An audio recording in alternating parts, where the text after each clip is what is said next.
Hi, and welcome to another episode of the Leaky Bucket Podcast. Today we have with us Laura Evans from SISU Pancakes, based in Cheltenham. And realistically, you've got to go and check them out because they're so difficult to describe. They're based on a pancake, but they're a cake. And yeah, the only thing you've got to do is go and check them out. In today's session, there's some really good things that we talk about. We talk about the challenges in Laura's childhood and how that led to her being somebody who seeks to take control.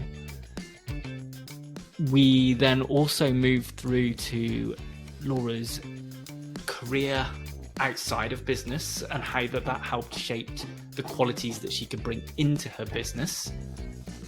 And then we also look at how failure after failure after failure led to one mistake. And that mistake led to success. And in that very moment, Laura could have decided, I've made a mistake, let's just stop and start again. But she didn't. And she pushed through. And we really explore why she was able to do that, the values that she has, and how that led to the success that she is today. Laura's very purposeful in the type of life that she now lives.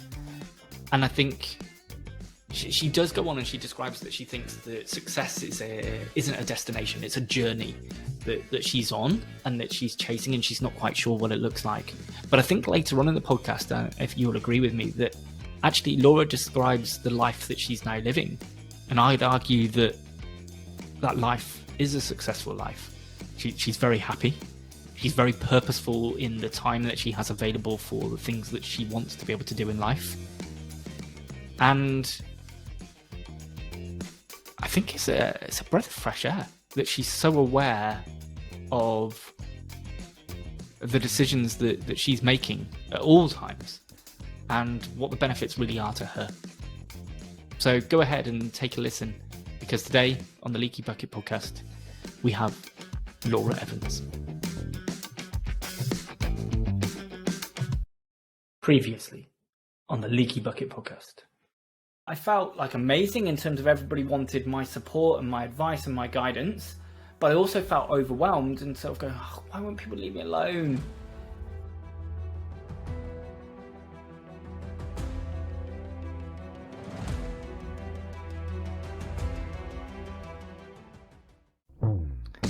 Hi there, and welcome to the Leaky Bucket Podcast. I'm your host, Ian Morgan, and this is the Financial Performance Podcast for entrepreneurs looking to get a better understanding of their numbers, to plug the leaks in their business, and to move from surviving to thriving. Hi, Laura. So first of all then, shall we kick off with a few quick fire questions? So just so the audience can get to know you, can you just, in your own words, can you just let us know what you think you're most well known for? So in my own words, I'm most well known for pancakes, clearly. I own a pancake cake shop, slices of cake literally made from pancakes. So that is what I'm known for. That's from a business perspective. But I guess if you were to ask my personal kind of friends, I would be known for the riskiest person probably out there. Okay, interesting. Why do you think they view you as risky? Because a lot of my friends, so like when I left university, I studied business management, but I went into aviation, for example. And I think everybody was just like, why would you go into aviation?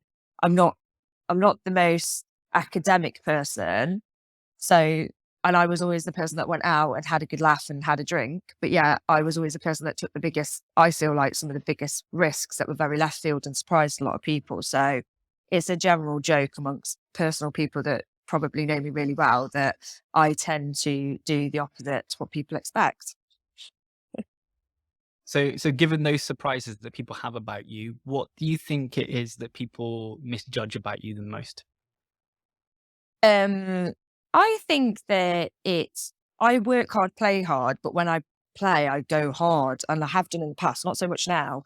So I think that there's a misconception that, I don't ever have a plan or know what I'm doing, but everything I do is very calculated and very thought through, and I'm I'm very forward thinking, and I think that's the misconception.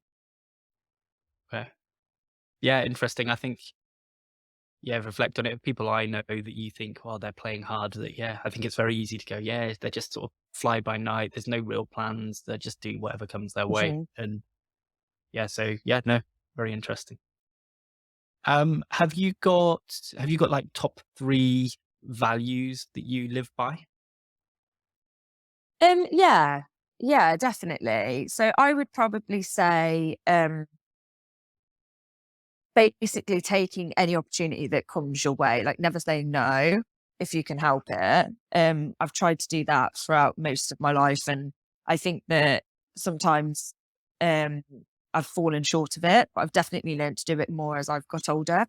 Um, Another value is to put time and effort into those who put time and effort back to you. Um, that's something that I've again learned much later in life.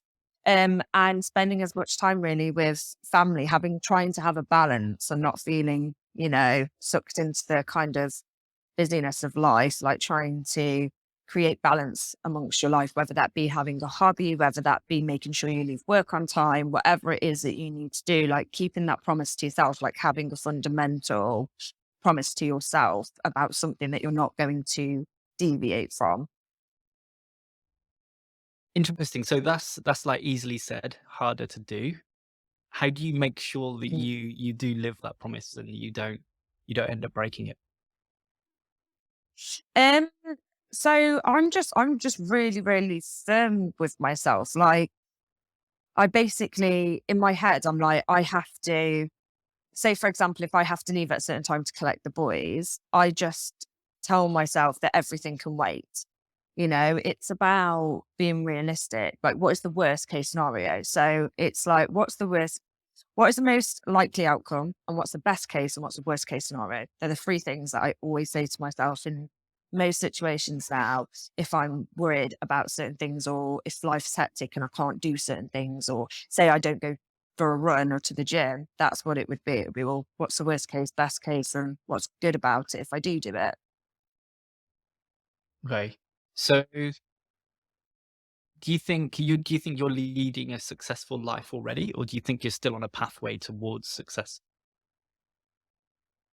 On a pathway towards success for, yeah, like I've never ever, I feel like I'm scratching the surface when everyone thinks that, you know, I'm doing really well, which I do think we're doing really well. Obviously not without sacrifice, but yeah, completely scratching the surface. I don't think I'll ever be able to call myself successful, because I think there'll always be an element of I've not done enough. Okay, so for you, success is definitely like it's a journey, not a destination. Absolutely. Okay. With that being the case, how do you make sure that you pause and you have time to celebrate any milestones that you achieve or any successes you achieve along the way? So obviously, if you're always just looking for the next, oh, we just need to move forward, that can be Mm, quite mm. can be quite hard on yourself. If that's the case. So how do you manage that accordingly? Absolutely. Yeah. And to be honest, like I am hard on myself regardless, but I do. I'm very, very pragmatic about the fact that I know what burnout is. I've had it a million times, not necessarily with just my own business, working for someone else. And I do think I'm really good at putting in fundamental kind of like small goals within everything that I do. So like a perfect example right now would be, it's not necessarily getting my shop to completely run without me, although that would be lovely. It's just, can I get a couple of days a week where I pick my kids up on time? Can I just get that instead of putting them in after school club? Because that's really important to me, and that makes me feel good. I know the kids aren't stuck in a club that they find boring. And it also means that my staff are growing and they're able to do that. So, I'm able to offer that and that training. So it's a number of things, but I have lots of small things like that. And it's the same with like trying to eat healthier or trying to book a real small short breakaway if I can't necessarily afford a bigger holiday at the time. Whatever it is, it's putting in those real small goals. They really amount to a big overall, like I guess it's a real big presence in my life. So I know I've got them throughout the year. So I have to do it. Okay. No, yeah, I think it's a big challenge, I think, for most business owners that the business can consume them. So the very fact that you have these boundaries in place and you stick to them is great. It's fantastic. Um, Before we delve too far into sort of your business and setup now, do you want to just give us a bit of a flavor of like your story? Feel free to start at a sensible place for you, but how did your sort of journey end up with you now doing what you do today?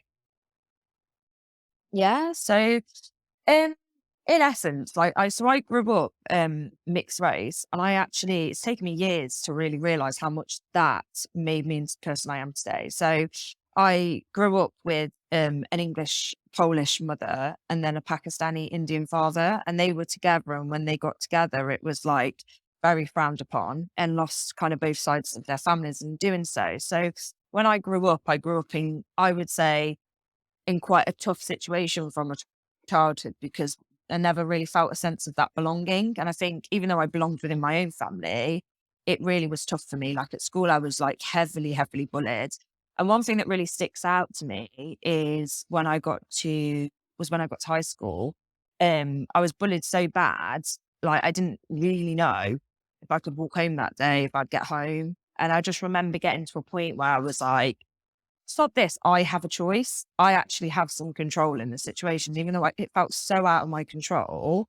I was like, I actually do have control in the situation. I can just not go back to school tomorrow. And I just remember going home and being really young, obviously like 11 or whatever it is at the time, and saying to my mum, I'm not going to that school. I've got a friend at this school and I'm going to go there. And my mum being like, really? And so that was like, that completely sets the tone for how I am as a person, because even at such a young age, I was very aware that I have a choice in everything I do. I've never felt like I don't have a choice, no matter how hard anything gets in my life. I'm like, there's always something that I can pull on. And it kind of stuck with me. So then I moved to another school, and it really helped that I went out with one of the most popular guys there. So I didn't have too much trouble at that school. I was all right at that school. But and I had a really good time, and it was fine, and I didn't really get bullied after that. But at the same time, it taught me a lot about people and about what society thinks you should do and fit in. And then from there, I kind of went off to university and studied. And again, there was a very, very like prominent part of being at university that stood out for me. So in my degree, everyone obviously you can do a dissertation or a management report. And I decided to do a management report. And when you do that in business, you normally have to go and find a company to do that report on, or find somebody that you can, work with. And for some unbeknown reason, I decided to write to the CEO of one of the biggest supermarkets up north. It's called Booths, if you've heard of it. And told him how much I hated their ready meal section. And decided that I wanted to write a whole management report about how they can make more money if they did certain things in it. And he actually let me do it. So again, that was like another moment of me being like, my character coming out, that if I want something, I just kind of go for it. But I think it all started from a very young age. And then obviously I left university, and I had two options upon leaving university: going to London, earning hardly anything in a field that I loved in fashion buying, or going into a world that I didn't know, which was aviation, and doing a job that paid twice as much for something I knew nothing about. And I didn't necessarily know at the time if it was right, but I felt like I knew long term with that job, the bigger picture is I'd get to travel the world and work a lot less harder for more money. So that's what I chose to do. And that's what I did. So I just think from a very young age throughout my life, it's never been easy, but I've just always found those opportunities.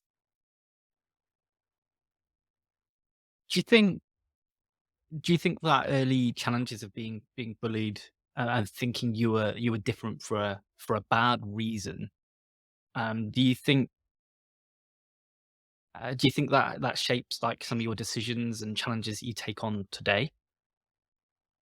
Or yeah, definitely. I feel like absolutely like I don't want to put down anybody that I work with as such, in that way, but like I look for people that don't have as much opportunity sometimes.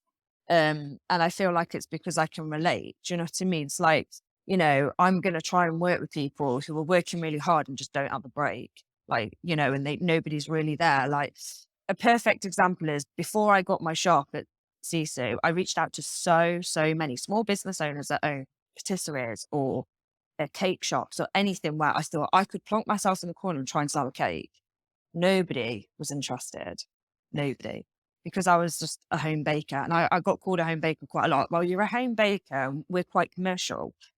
And I just remember thinking, well, I'm not just a home baker. My cakes sell for nearly 10 quid a slice. Like they're very niche, they're very unique. I knew exactly what my product was. And I was just a bit like, it's niche. Why would you not want it in your shop? Like it's not just the normal home baker that's selling similar products to the home baker down the road. Like I felt like I was set aside a bit. So, and there's nothing wrong with selling those products, but I just knew what my worth was in that situation. Do you know what I mean? So I always look for those people that are trying to do something similar to what I was doing and they just need that support.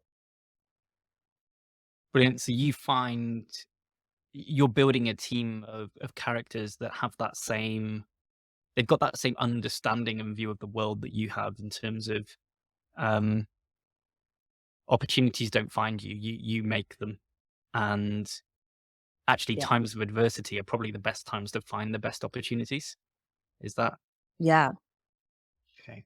Yeah, definitely. I mean, some people I work with obviously aren't that way. Some people like literally don't, they could probably afford to pay their way to an opportunity as such. And I work with people like that too. But I just feel like I get more from helping those who can't get the help they want. Personally, for me, it's like a personal, um, you know, preference that I get more by helping people that I know won't necessarily always get that help. I just want to play on that day where you decided that you were going to take control. I think to be a teenager and be in that sort of position and then realize that you do have control, um, probably isn't the standard thought process of most teenagers. I think they probably think they're out of control. What do you think it was? Do you think it was that you were, I don't know, were you just at sort of your wit's end? You didn't know what other options there were, or was it complete fear, or was it just something else that triggered that? I think, being completely honest, I felt like I was the only person that could do it. I didn't feel like there was anybody in that situation truly that was going to just pick me up and go, don't worry, Law, you don't have to go back. I'm telling you, you're going to go do this because I'm not having that. There wasn't, it's not, and that's nothing against like my family or anything like that. Like they were busy, there was lots going on, but, and my parents really cared and they knew and they hated. We were all, me and all my siblings were bullied. So it wasn't, I was the fourth child, I was the last one. So it wasn't anything new.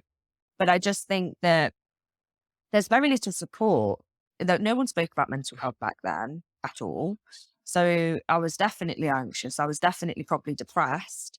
And I just don't think anyone understood what's in front of them. But yeah, I knew me. Don't know what it is. I just think I just knew. It's like a fire that's never gone. And does that show up today? So if you have like a really troubling or challenging environment now where it feels like you're out of control, are you very quick to snap yourself and go, "Whoa, take control," or Yeah. Yeah. If there's one thing that I've had a lot of people from lots of different backgrounds say to me that don't know each other is if anything happened, if there was ever a traumatic situation, I want you stood next to me.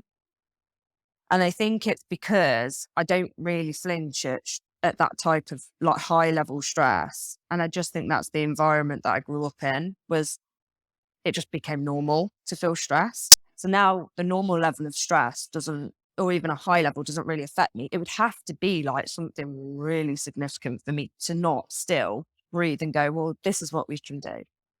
I'm generally quite, I get stressed at my kids, don't get me wrong, like, but They're probably the only time that I'm like, I can't control this. This is doing my head in. But generally, like, yeah, I'm very, I would say, yeah, I get called pragmatic a lot in very stressful situations. I always just kind of breathe and go, and there's lots of scenarios in my past where people, are much older than me.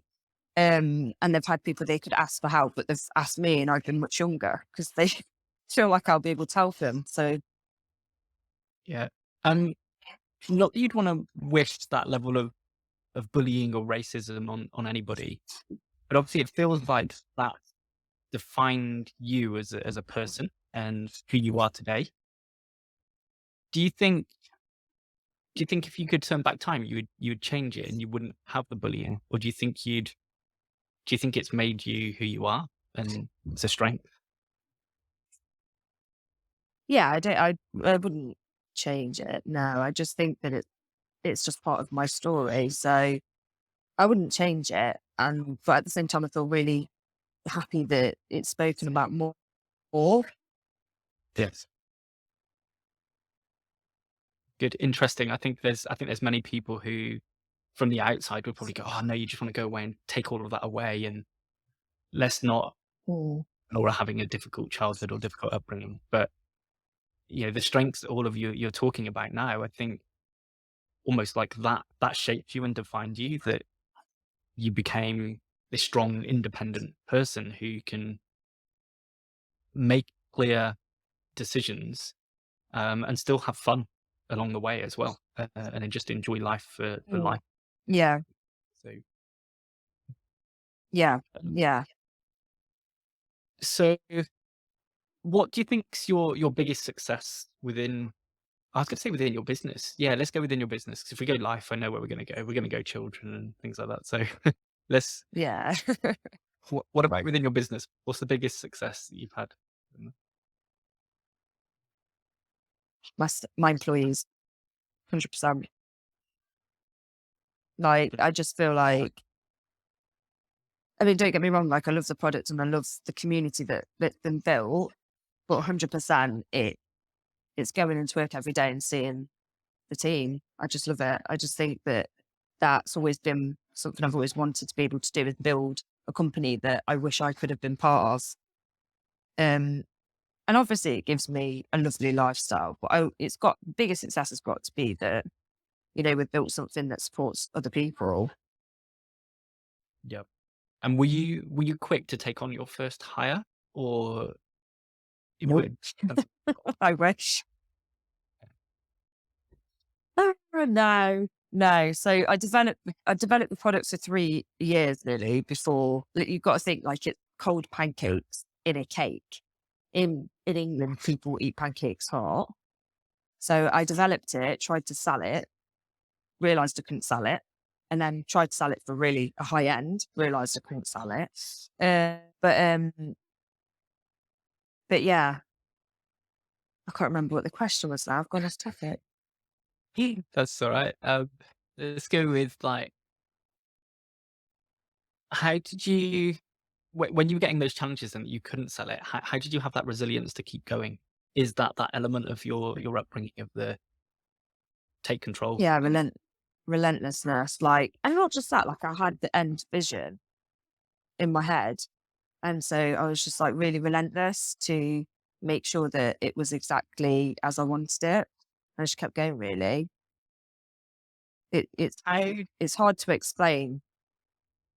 Yeah, that's what I was just thinking. I was like, every business owner is relentless because they think their idea is the next best idea. And obviously, not every idea succeeds. How do you have that? Because obviously, you must still have that doubt maybe in your mind to go, oh, yeah, but is this one of those ones where it might be a great idea, but other people don't get it? Or are you just confident to go, I know it's a great idea and people just need to see what it is. They just need to understand. So in my old job, I used to do like process efficiency. So my job was to go in to factories, look at a certain area of the process or like a line, make it more process efficient. So when I was developing my cake slices, every time I developed it, I wasn't there like And never ever in my mind did it cross my mind that every time I made a small tweak and it just didn't work, that I was like, give up.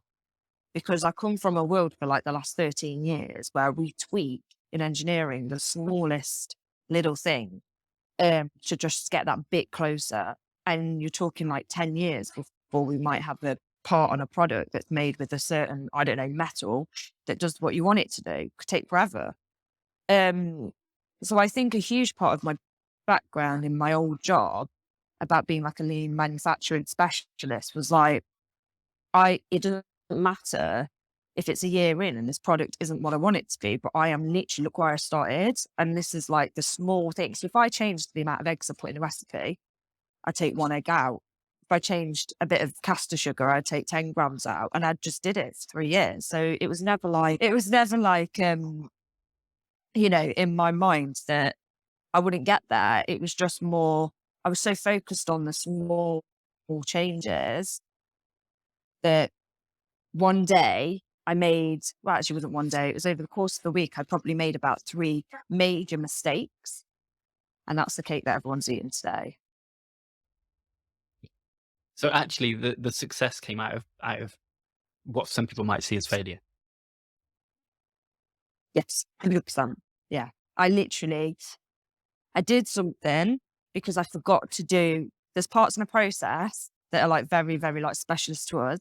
And I did something backwards and I shouldn't have. And I thought, oh, you know what? I'm just going to leave it in it and I'm just going to do it and see if it all works out the same. And when I made it, it was like a different cake.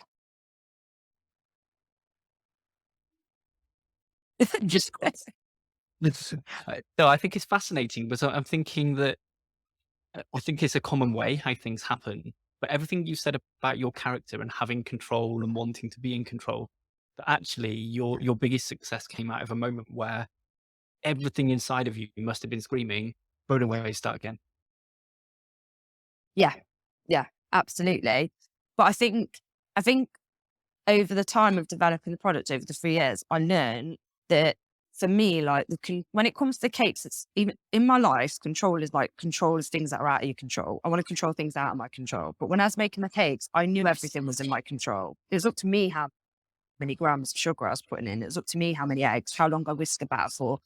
So for me, it was like this, like in engineering, what I've done, like it was this variable process that I can tug on the smallest bits to change it as I wanted it. So actually, I was my own puppet master of my own recipe. And it was actually, when I made the mistake, it was almost like laughable to me because I was just like, as if I've done that.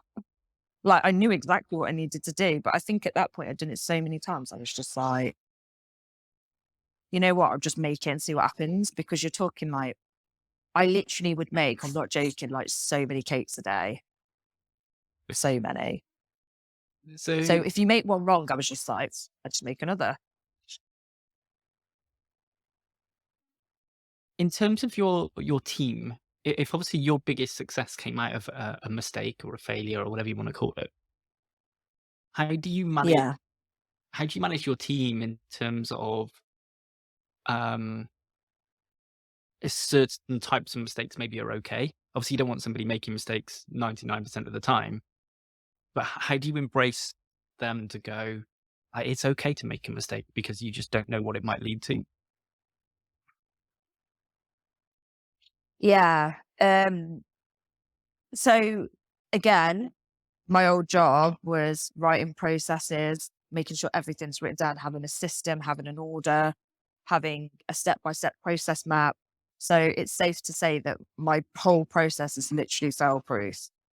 So from your perspective, if you've got your team, you're not necessarily embracing them to make mistakes as such. What you're doing is using your experience within processes and systems to make sure that in that element, it's not a creative, it's okay to make mistakes. This is now a process to give a desired and expected outcome. So that actually the time for Mm. mistakes was in the development phase. Is that right? Yeah. Mhm. Okay. Mhm. Yeah, because in my head, my goal was always been like, anyone needs to be able to make this. Brilliant. With that time where you were baking literally hundreds of cakes, like, per day or per week or whatever it was, what was the feeling in the process? Because obviously in that time, you probably felt like you have an end goal in mind, and you've got a question, but at this point, you probably just don't have the Mhm. answer. Um, how was it that you had that?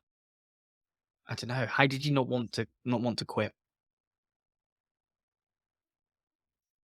Because I was so fed up at the time of working like the standard 9 to 5. I was so fed up of saving my company that I worked for at the time, like literally millions of dollars within process improvement, that I just thought, and it was so incredibly tough. I felt guilty for taking a half an hour out for a doctor's appointment for my kids. Who one of my first child was consistently ill, had ear infections all the time. It was a nightmare. And it was really hard because I would literally make presentations that would get given to somebody else within the team and they would get credit for it. I just had enough. There was absolutely nothing that was going to make me officially go back to working with that type of lifestyle balance. So it just isn't for me. And I guess in some ways I knew other people with businesses. And as you will know, like, it's more beneficial in a lot of ways to work for yourself if you've got the drive and the ambition to do it. It's hard work, but just from every aspect of my life, I knew that, you know, even financially, it would probably make more sense for us. So there was a lot of reasons why it couldn't fail in my head and that I couldn't go back to leaving maternity leave back to the world I've been in for 13 years. And to be honest, on top of that, COVID happened. So I was really lucky. They weren't making anybody redundant in my team, but I asked and I was like, make me redundant because is there ever a time that I can leave in my lifetime and get paid to go after 13 years of service to this company? Now's the time to say, I'm probably not going to see it again. So it was kind of like I had no choice. I put everything, all my eggs into that basket, and it was like, it has to work. And I knew it could work because even though the cakes were nowhere near what I wanted them to be, people were telling me how incredibly nice they were. Even the people that would get them off me, who I gave them for free at my door, were telling me they were the best thing they've ever eaten. And in my head, I was like, if you think that's good, I know I can make it a million times better. So it was kind of like I always had these small little glimpses of validation. Like my first ever customer is still with me today, and she tried my first ever cake, and she still says to me now, I would still buy your cakes, love, if it was your first slice. And that's probably it for me. That's all I needed. I just needed somebody who wasn't my family just nodding, going, yeah, they're lovely, to go, yeah, they are nice. So it just kept me going. I think we've come almost full circle to go that actually you've got this moment as a teenager in high school where in a time of adversity where things are going wrong and everybody's going in certain directions and people are thinking that this is a bad thing, you make a decision to make a change Mm. and take control.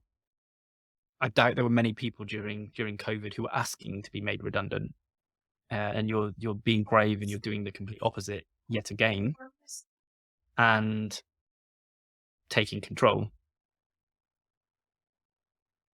So, Mm. do you have people around you that help keep you on the right path and moving in the right direction?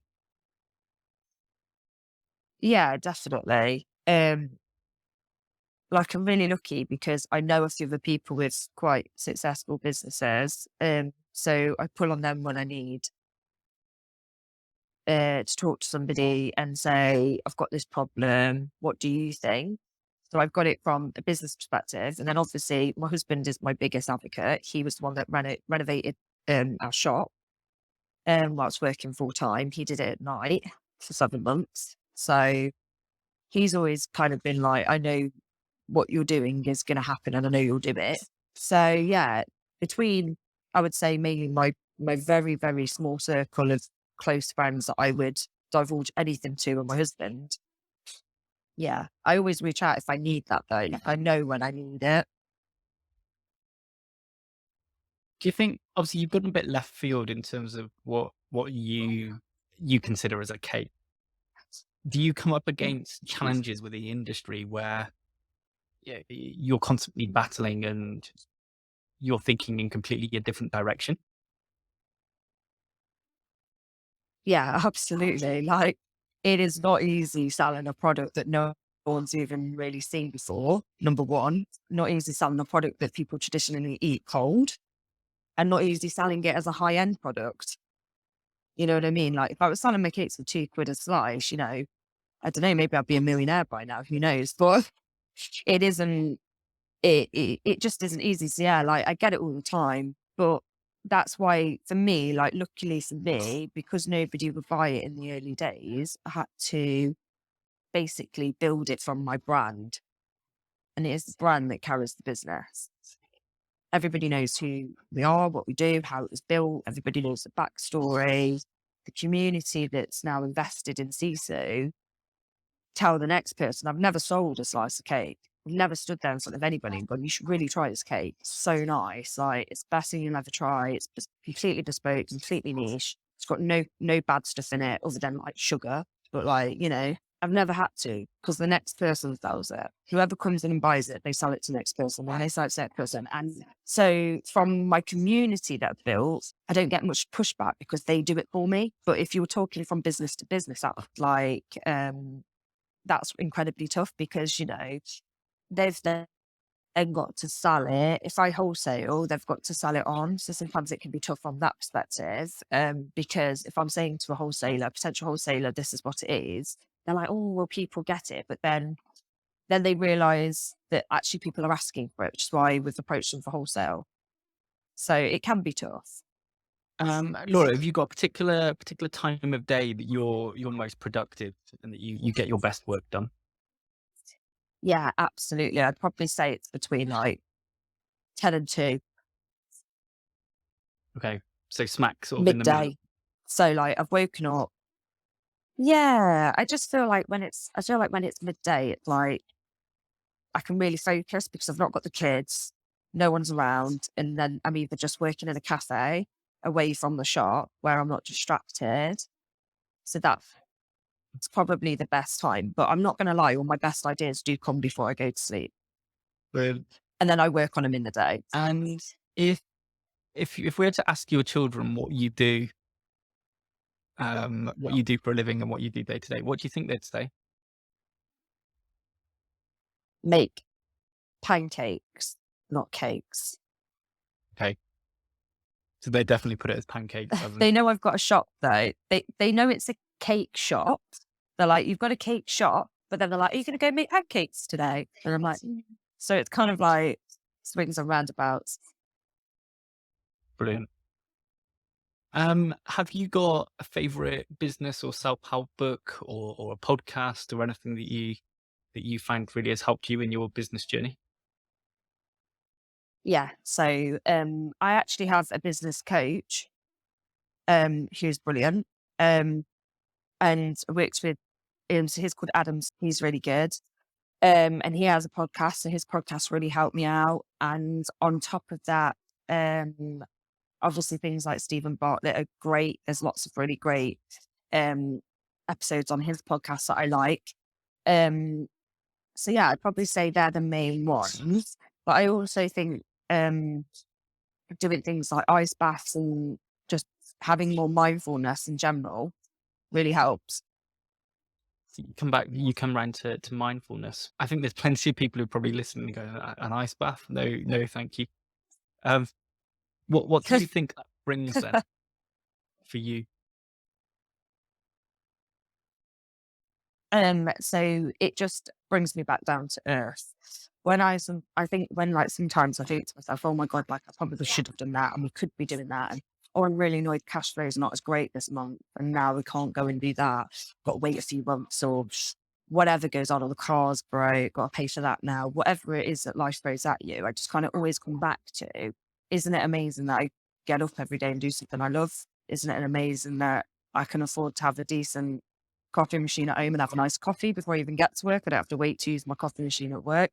Just whatever it is, or isn't it great that kids are fine? Or bank holidays coming up. So I'm really grateful that next Monday I'll spend some time with the family and actually be off on bank holiday. I used to work and have worked every bank holiday for a really long time. I've not even had my staff a year. Pretty much worked alone with the help of my husband here and there up until then. So I used to work literally till 11 o'clock at night most days. So now I am very grateful for the stuff that isn't, how it used to be. So I just remind myself that that's how far, we've come. Given all of that, would you say you're happy? Yeah. Yeah. Really happy. Good. Laura, it's been I think it's taken me a really long time to get there though. Yeah. Sorry. I was just saying, I think it's taken me a really long time. What do you think the challenge is that it's taken you a long time to get there? What's been holding you back on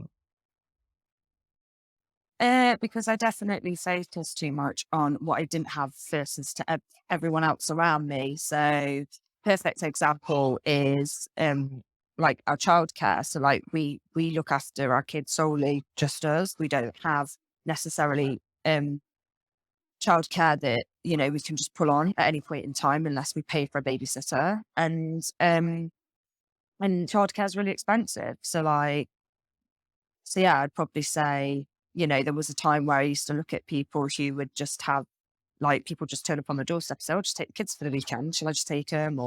And that used to really get me down because I would be like, outside of the business consuming me, I'd be like, I can't just get a break for me outside of the business. Dave, my husband, can't get a break for him, and then we can't get a break together. But at the same time, I just turned it into like what I call my kind of business fuel. For me, it was like, okay, so let's work out how much I need to make a month to afford to have a babysitter so many times a month so that we can get respite. And now I've worked it to the point that, the kids are in, they have childcare.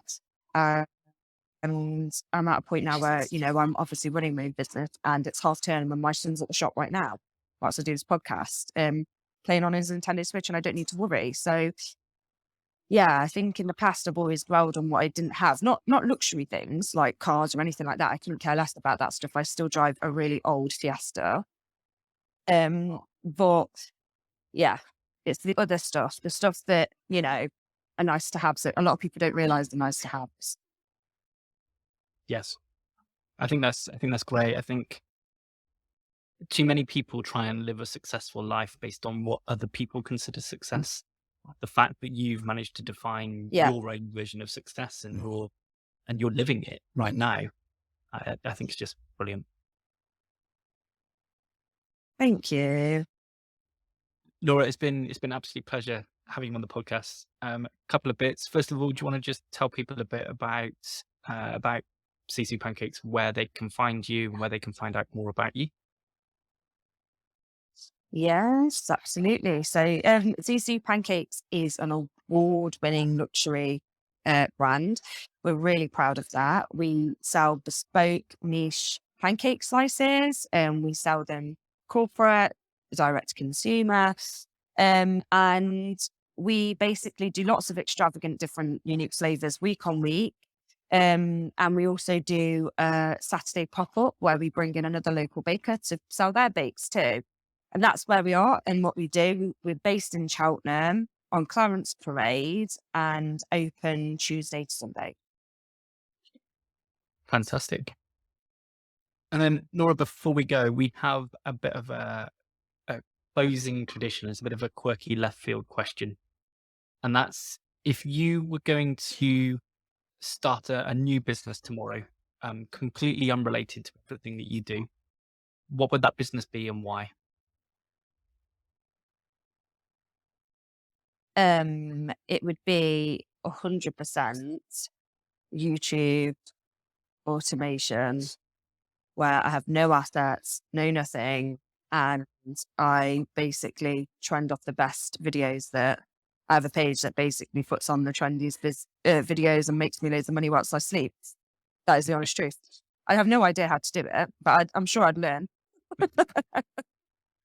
I'm sure you would as well. I'm sure you'd be relentless. No, that's what I would, to be fair, To be fair, that's what I would do, right? If I just wanted loads of money. But if anything, it would probably be like mentoring other people, you know, that are where I was maybe 4 years ago, to show them that actually scaling a business up to 6 figures is actually not that hard if you just focus on one sole thing and not try to do everything. Brilliant. It's been an absolute pleasure having you on, Laura, and thank you very much. Thank you. Thanks so much for listening to this episode of the Leaky Bucket Podcast. I'd love it if you could help spread the message by clicking subscribe and leaving a review. Also, please do reach out to me on LinkedIn and let me know your thoughts on this episode. You can also find more info and links in the show notes below. See you next time.